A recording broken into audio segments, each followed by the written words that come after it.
गौरी, उठ ना. तू का भांडतेस माझ्यासोबत? तू का शंका करतेस माझ्यावर? तुझं प्रेम आहे ना माझ्यावर? माझंही आहे तुझ्यावर. उठ ना गौरी. राकेश खेडकर तिच्या थंड हाताला हातात घेऊन पुटपुटत होता. त्याचा आवाज थरथरत होता. डोळ्यात अश्रू होते. पण गौरी उठली नाही. ती उठू शकत नव्हती, कारण ती आता मृत होती. आणि तिला संपवलं होतं तिच्याच नवऱ्याने, राकेशने. राकेश आणि गौरीचं नातं काही साधं नव्हतं. 3 ते 4 वर्ष त्यांनी लिव्ह इन रिलेशनशिपमध्ये एकत्र आयुष्य काढलं होतं. पुण्यातल्या एका छोट्या फ्लॅटमध्ये ते राहायचे. एकमेकांना समजून घ्यायचे, स्वप्न बघायचे. मग 2022मध्ये त्यांनी लग्न केलं. घरच्यांच्या संमतीने, अरेंज मॅरेजच्या नावाखाली. लग्नाला आता 2 वर्ष झाली होती. एकमेकांचा स्वभाव त्यांना माहीत होता.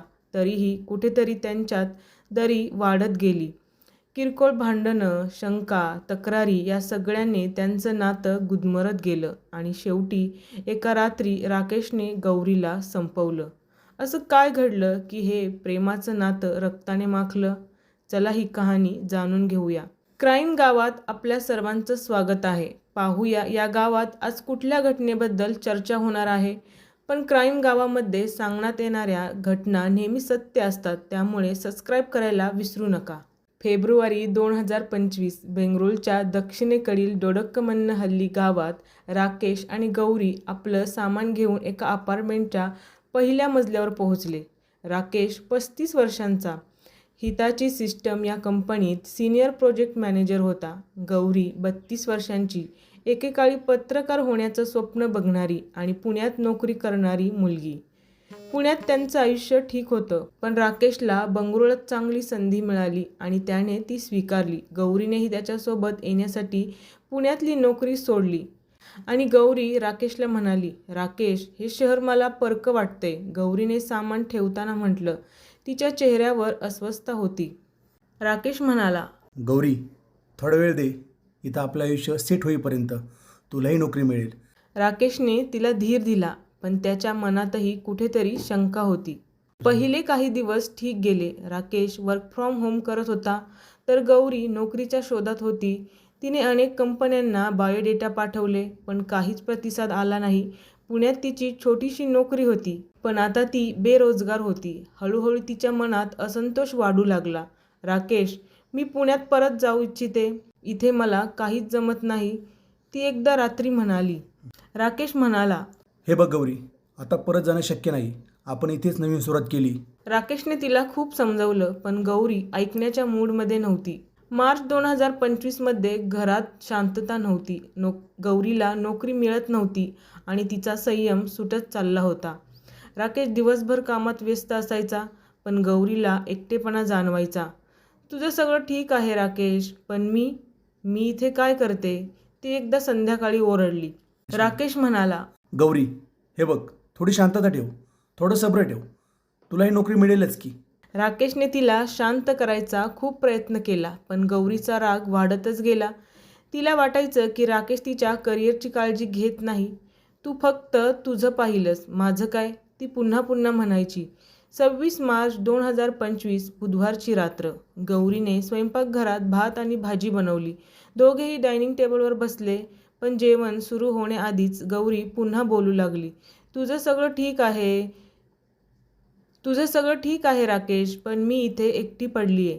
ना मित्र, ना नोकरी, आणि हे सगळं तुझ्यामुळं. तिचा आवाज तीव्र झाला. राकेश म्हणाला, गौरी, मग मी काय करू?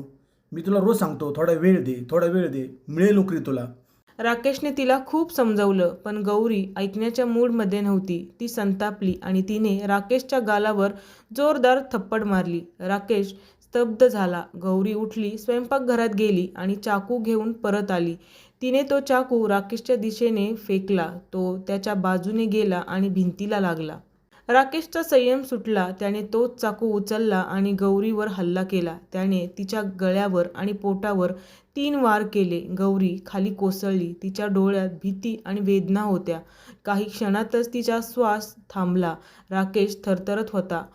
त्याला काय झालं हे समजलं नव्हतं, पण गौरी आता मृत होती आणि त्याच्या हाताला तिचं रक्त लागलं होतं.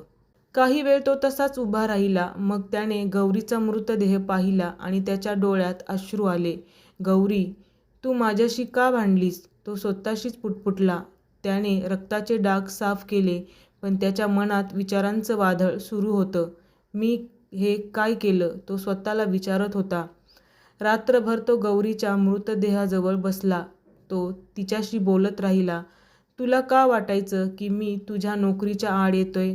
तू माझ्यावर का शंका घ्यायचीस? आपण किती चांगलं आयुष्य जगू शकलो असतो, तो म्हणत राहिला. त्याच्या हातात गौरीचा हात होता, पण तो थंड पडला होता. रात्र संपली आणि पहाटे त्याला जाणवलं की आता काहीतरी करायला हवं. मग त्याने एक ट्रॉली बॅग काढली. गौरीचा मृतदेह त्यात कोंबला. बॅग बंद केली आणि ती बाथरूममध्ये ठेवली. त्याला ती गाडीतून घेऊन जायची होती, पण त्याचं मन अजूनही गोंधळलेलं होतं. त्याने छोटी बॅग तयार केली, घराला कुलूप लावलं आणि होंडा सिटी गाडीत बसून पुण्याच्या दिशेने निघाला. 5 तास गाडी चालवल्यानंतर तो शिरवळ गावात पोहोचला. संध्याकाळ झाली होती. त्याने कार्पेंटरला फोन केला. गौरीने आत्महत्या केलीये. तिचा मृतदेह बाथरूममध्ये आहे. घर मालकाला सांग, असं त्याने खोटं सांगितलं. त्यानंतर त्याने पुणे पोलिसांना फोन केला. मी राकेश खेडकर. मी माझ्या बायकोचा खून केलाय. बेंगळुरूमध्ये मृतदेह आहे. मी सरेंडर करतोय, असं म्हणून फोन ठेवला. तो शिरवळ पोलीस स्टेशनजवळ पोहोचला.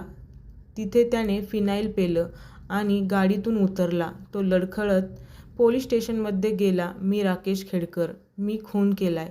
तो इतकंच बोलला आणि खाली कोसळला. पोलिसांनी त्याला तातडीने रुग्णालयात नेलं. तो जिवंत राहिला, पण त्याचं आयुष्य संपलं होतं.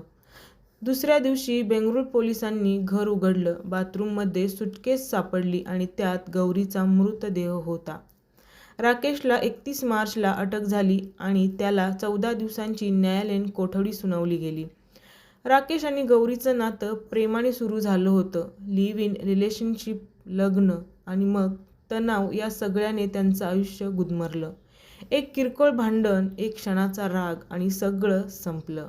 सुटकेसमध्ये गौरीचा मृतदेह, राकेशच्या हृदयात पश्चाताप ठेवून ही कहाणी संपली.